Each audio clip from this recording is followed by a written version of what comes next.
What is up, world? This is Kimberly and Connor Tracy over here at Big Red SEO, and also Miss Bailey's has tuned in. She came over and she knew that it's time to be live, so she came a little bit closer.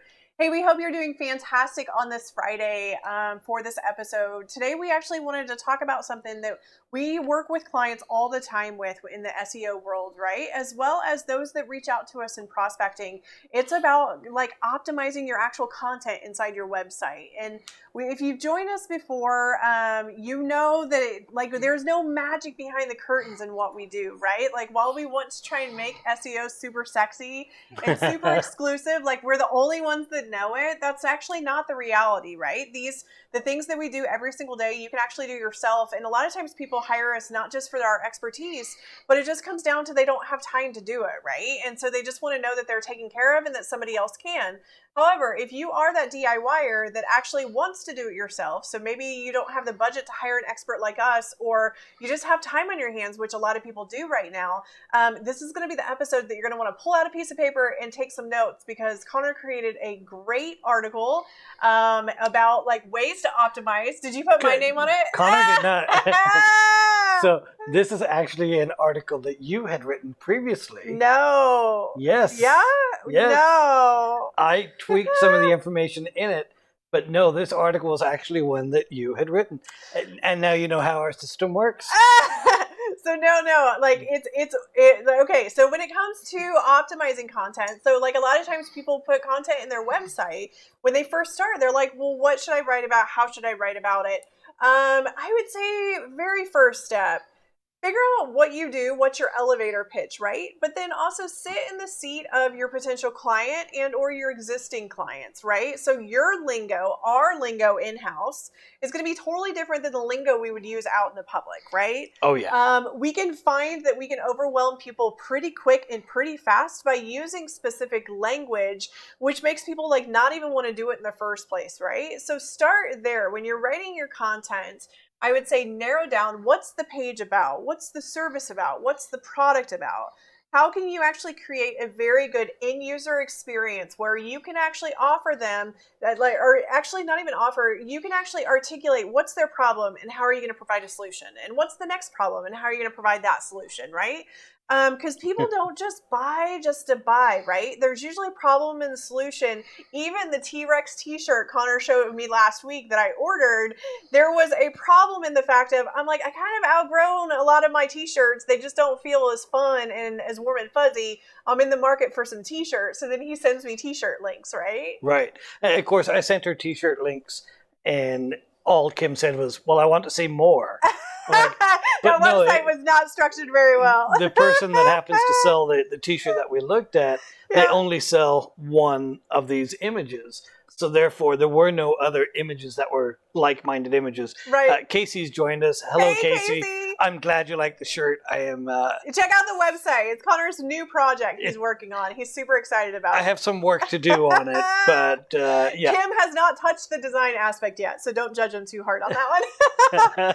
We always talk about that. So, but like even with that website, gosh, it drove me crazy because he like sent me this t-shirt. I'm like, yes, buy that t-shirt, and I want to see other ones, right? Because the problem was I needed more shirts. I needed to be able to fill my closet with some new fun things, right? Mm-hmm. But this website only did one t-shirt, one campaign, and then so we had to go hunt and peck stuff around. But back to the agenda, right? So you need to make sure that your content is very particular on, okay, what page are they in, or what product are they in, right? We see this happen a lot of times in stores. People launch a bunch of products after a bunch of products after a bunch of products, which is great. If you're growing and you're releasing new products, awesome. However, make sure you take time to articulate what is that product, not just for the end user, right? So they can read it and understand it and say, yes, I want to click and buy that. But also for the search engines, right? So your job as a business owner or a website owner is to help the search engines know and understand what is it that you actually stand for? What are you selling? What solution are you going to provide? What is your shipping process? How do you go about selling that? Do you ship in just the US, or do you do all international and nationwide? There's multiple different elements and aspects. And then if you notice, no optimization has happened just yet. Right? It's about figuring out what's the page, what's the subject, what are you going to write about? And then you can actually optimize the page content based on what you need. Yes, you can actually start with keywords first. We have seen people try to do this. We can do it quite well. But a lot of times people just go blank when they say, okay, these 3 keywords, I got to write content for it. What happens? And it's like screeching tires. They just go blank. They're like, I don't know how to write that. So instead, write exactly what you want to write and then come in and finesse it with optimization and keywords, right? Just make sure you read. We recommend reading it out loud, right? Yes. Make sure that you actually can articulate what it says versus reading it. You don't want to keyword stuff, right? But optimizing content is like one of the best things that you can do from an SEO perspective. But if you take normal content, so our normal conversation, like even what we're talking about right now, if we took these words, put them onto a page, it's going to naturally optimize itself because we have mentioned content optimization a handful of times. Now, we're not trying to stuff the word in there, expert content optimization. We're not trying to go that extra level. We're just naturally talking. And the same thing is true, especially with products. I think products is one of the big letdowns online. I was on a jewelry website. It was actually an auction website that I was on. And I was trying. I might get something in the mail, y'all. Well, it is Kim's birthday soon. So, but you're doing the hubby thing. I am. So I was on a jewelry website, and the item that I was looking at, here you go. It was a diamond website, okay? He's like digging it in more. I'm going to know what I got. I would get the bill anyway. Right. So it's not like that. Unless they did the incognito. That's what he did with my earrings. He did an incognito website. Yeah. I was like, what is this roughest, toughest charge? But anyway, one of the things when you're shopping for diamonds, it's the cut clarity color and the cut clarity color carat, so the weight. But with this particular website that I was on, it gave no information other than the weight. Yeah. And yes, the image was there, and yes, they had it in the hand, and they had it on the display thing that was spinning, and that was all cool. But they missed the boat completely, just even putting in the basics for what I need. Yeah. And then if there was any kind of extra things that you could put in when you're talking about the cut being a princess cut and what a princess cut actually is and how the light reflects and everything else refracts. I have to look that one up. I was like, Connor's squirreling a little bit. So, but all those things are important. And if you put them in a natural conversation within the website, you would then start to rank for those particular phrases. Right. Yeah. But a lot of times when we look at e-commerce sites, they don't fill out the information. They don't. This is a pendant, or this is a ring, and this is a diamond ring, and they don't show anything further than that. Just the base of what it is. It's not just people that sell products, right? You can actually sell a service inside of a shopping cart in your website. Whether you're offering coaching services or an HVAC service, whatever you're offering, you still need to write content for what that service is, right? Mm-hmm. Again, it's not just about the end user and conversion. It's also about the search engine, right? So we get asked a lot of times, okay, so say we're in a shopping cart, say that we're selling something online, how big or how long should the description be? So when it comes to products, you can get away with 250 words per description per product. Right. We actually recommend on any form of content from your homepage, maybe not your contact page, that's an exception, but any blog article, any web page, any product description, we actually recommend a minimum of 450 words. And there's a theory behind this. That's enough. Like Conor says all the time on prospect calls, that's about 4 paragraphs, small snippet paragraph conversations. But it's just enough to give the person an idea. What are they buying? Why do they need it? Why are you super excited about it? Why are you offering it? What do they need to know during their purchasing process, right? So if they're buying a TV, they need to know that they need a freaking TV stand, or they need to be able to make sure that they can hire somebody to mount the TV, right? And how many HDMI ports does it have? Yeah, so there's multiple different areas and elements, right? But if you were really serious about SEO, right, and this contributes more to the blog, you can do this for service pages, but you have to design it appropriately. We actually recommend 2,000 words or more. And some people are like, what the hell? I don't even know how to write 2 sentences, right? This is where outsourcing to a content writer might do you quite well, right? Because the more content you have that's value add, right, and knowledgeable, the better graces that you're going to get when it comes to search engine optimization. Now, this doesn't mean just create content to fucking create content to get 6,000 words of fucking content, right? That's not what I'm saying, right? What I'm saying is you need to help educate your end users, and you also need to show the search engines that you are the expert. And what's the best way to articulate that you're the expert than to write it, right? And to provide questions and answers and flow them through the process. If you do the content in the long game where it's longer and it's very value add, you can get into the Google knowledge base based on the questions that you're asking or the format that you're asking. So there's multiple different elements whenever it comes to any of the content. But either way, whatever content you create, it needs to be optimized for SEO. It needs to have appropriate keywords placed in it. It needs to have, if you're local and you're focused on local business, it needs to have the city that you're actually doing. Again, don't keyword stuff this. So don't mention Omaha 7 times, right? Or and you might even, at 450 words, you might not even mention it 3 times. It might be 3 or 4 if you can organically get it in there. But you got to be careful that you don't just keyword stuff and place shit in where it doesn't make sense, right, guys? People can read and understand, yes, that's it, or no, that's not. Yeah, years ago, there was the old I guess, level of what we looked at, talking about keyword density and how many times something is used within a certain amount of words.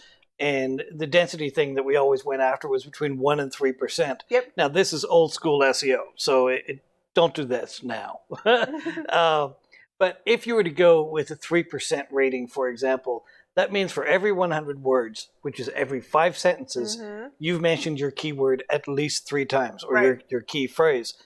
That is way too much within what amounts to a 30-second window. Right. Because you should be able to read a paragraph in 30 to 45 seconds. Right. That's about how it goes.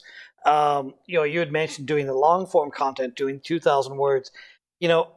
Our minimum has always been 450. It's been that for a long time. It's been that way, since we very first started, right, guys? So, we don't just say this stuff just to say it. We've actually tested this. Right. And at the same area, remember when Google releases their new releases, so when they release a new algorithm, or they release a new update, or they release all the stuff, the part that has never changed is they have always put weight on good quality content. That has always been consistent no matter what. Right. Yes, during some updates, people growl and whatever. And really, we've actually had dinner with a couple people where we pick their brain and be like, hey, why are you mad at Google? What is it about Google's updates that you're really pissed off about, right? And come to find out, what happens is they're just misinformed. They want to blame somebody for something. They want to cheat the system. They want to get ranked really quick without doing the work. They want results immediately, quick and fast. And at the end of the day, that's not what SEO is about. The search engine's job is to be able to give the end user searching the highest quality material and content that they possibly can. So the more people that try to cheat the system or break the rules, of course, more updates are going to happen, more upgrades are going to happen. And on the flip side of that, Google also makes a lot of releases just because they want the end user to have an amazing experience. So a lot of the updates are actually to enhance stuff or make it quicker or make it faster. Now, on the caveat, they do their own testing with ads and all that jazz. I'm not going to say that doesn't happen, but what I can say is in my time in SEO industry, starting with Conor, content has always been the important chunk of SEO, always. And like I said, we've always done that 450 being the minimum. Yeah. I really think that we need to change that a little bit, even into that 600 minimum. Yeah, depending if things have changed. It just depends on the content. Yeah, and there's ways, again, you can break it up, you can articulate it. So we work in WordPress, right? So I'll speak WordPress lingo. You could do accordions to ask questions and answers. You could do toggles. So it's not a whole page of content. Instead, it's more end-user experience. Right. But to narrow it all the way back, you have to optimize the content that you're actually creating. So this isn't just on-page content. You need to optimize the titles and the descriptions of each page, right, that you've got. So this is basic SEO, guys. You need to optimize the image alt text. Some of this stuff might not have a whole lot of weight in the SEO process.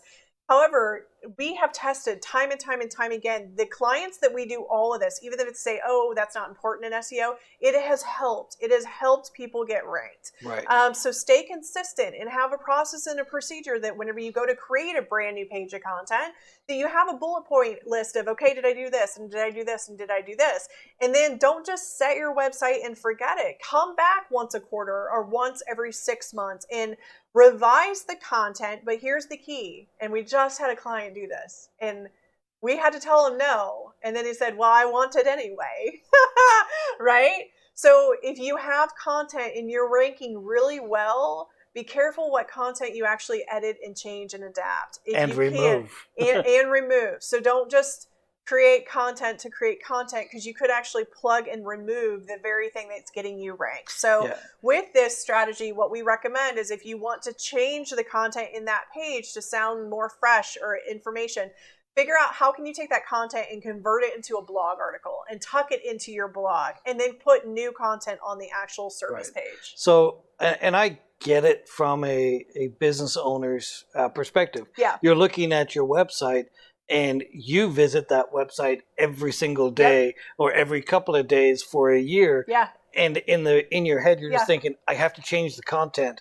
But you don't have to, because your visitors generally are not visiting the same page every single day. Yeah. But, so, and then you get the other side of things where, I don't want customers to have to read a bunch of stuff. Yep. Just see a handful of pictures, click the button, and Connor's then contact a picture me. guy. I'm a content girl. So that's awesome that's what you want to do, but you have to feed the search engine, and feeding them is with content. So and you also have to feed the end user. There's some people that really want to read the material, right? So like, again, it depends on your industry too. Yeah.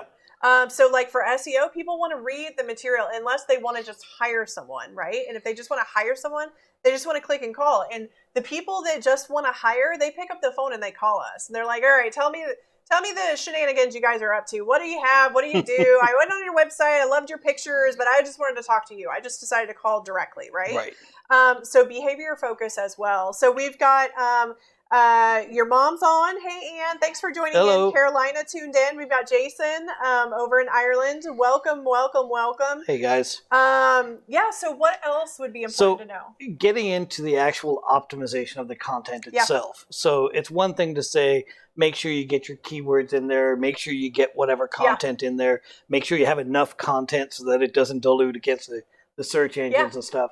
But when we're talking about the optimization, we're also talking about variance. So if you're in the travel industry, for example, and you've got an article all about the Bahamas travel. Right. Travel industry is hurting right now, so I feel bad for you guys. But they're hurting. Using them as an example. So some of the phrases on your website would not just be that you're a travel agency or that this is a travel package. It's a vacation package. It's a trip. It's an excursion. You have to use all those variations. A getaway. We talked about a getaway package just recently. I was just telling them that at noon at lunch. You're like, getaway, 24-hour getaway. Where do we go? I want to turn off my phones and go away. But he's like the backyard. I know. No. I'm perfectly happy with that. No. But anyway, so when you're talking about optimizing content, you have to look at it from those variants or from those variations. Yeah. You've got other items that go in there like best and exclusive and low cost or cheap. Luxurious. Luxury, whatever. All inclusive. All those extras are in there, and those are things that people will search for. But making sure that you have in those variants of whether it's a trip or a vacation or travel or whatever other words that go along with that. Right. Of course, going all the way out of the box on it, you need to make sure that the words you're putting in there actually get search traffic. Right. The easiest way to do that, go to ubersuggest.com. Yep. Type in your keyword. It'll tell you how many searches it gets. Yep. That's on a national level within the U.S. You can do different countries. Like if you're in Ireland, I don't know if it has the Irish search engine, but it has Great Britain, which would cover Ireland and England, and it would give you the search results for that. But finding out how many searches actually happen for a particular term, and then using those variations in your title, in your description, in your alt tags, your image title tags, your schema markup, the content on the page, inside your video, inside your transcript. all those little things are going to play into it. And then also linking. So if I have a page that's talking all about, like this here, all about content creation. You forgot. You forgot for a split second what he was talking about. So if I'm talking about content creation and the process of it, then any other articles within our website that mentions content creation, I now need to link those to this new article. Just and make linking sure you that don't particular overdo phrase. it, though. Right. Make it, internal link for sure, but make sure you don't over internal link. Yes. Like 450 words, 2, maybe 3 links. The one of the 3 should be to your contact form. Get it? Right? Yep. But if you've got 2,000 words and you're talking about something deep, rich, or you've got a 6,000 word article, yes, they're out there. Hello. They're on our site too. So, and then you link internal and kind of like it's breadcrumbs, right? To help them see and understand, okay, I'm going to go over here. Okay, I'm going to go over here. At the end of the day, it's to help the user. It's to explain further what's going on. Absolutely. So having it be natural in there. But one of the factors from SEO is the content used in the link. Yeah. That is a ranking factor. So if I use the words content creation or optimized content, that's going to stand out to Google, and therefore it'll actually carry some of that weight to the new page. Yeah, absolutely. We had a comment there from somebody. Brandon tuned in. Hey, Brandon. Hey, hope Brandon. life's going great. He said, thanks for the knowledge, and I hope you both enjoy your weekend. Yes, we've got a lot of projects to do this weekend. It's like the second weekend in a row working. Woohoo! It's good. It's good, though. Yeah, we take breaks throughout the week. So. Heavy workload right now. It's like back to school equals we're jam-packed. It feels good. It's really good, actually. Okay, anything else content-wise? I feel like we gave a lot of material, a lot of information. Guys, go back to the very beginning if you're just now tuning in. Great stuff. How about a hidden secret tip that no one else utilizes? So you see if they listen to it? Okay, so just to let you know time-wise, you're at 21. I'm at 21. Okay, so hidden secret tip, something that I learned when I was at the Google campus for the webmaster. I don't know if you're supposed to tell them that you were actually on the Google campus. Well, yeah. You could say Google training, but I don't think you were supposed to say you were on the Google campus. Well, that's where I was. Hi, Google. Your cover's been blown. His buddies are going to report him. I know. You're going to get out of the group now. Anyway, carry on. So one of the things, and we had talked to them, and it's not so much hidden, because you can find this information out there, but nobody talks about it. You just got to know where to look. SEOs don't talk about it. But one of the things that you can do, and it's actually how Google ranks different parts of pages. So we talked about images, right? Yeah. And you've got, Kim's like, where are we going? We've got titles. I just want to tell him, I'm like, you're now at 22. You've wasted 1 minute in storytelling. You keep interrupting me. I'm going to go even longer.